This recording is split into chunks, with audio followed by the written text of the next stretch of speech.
isa mulle räägis muinasjutust tõdes sees. Nüüd on su enda teha, kas lähed täidesse. Tema rasket tööd lausa iga päev lasnala.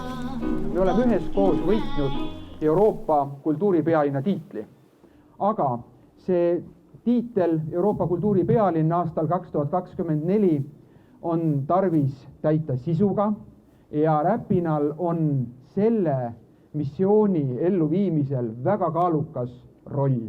Elagu Räpina, kultuurne Euroopa vald!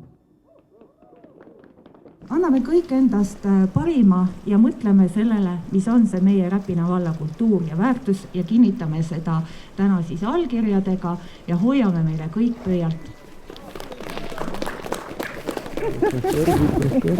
Kuidas sul läheb?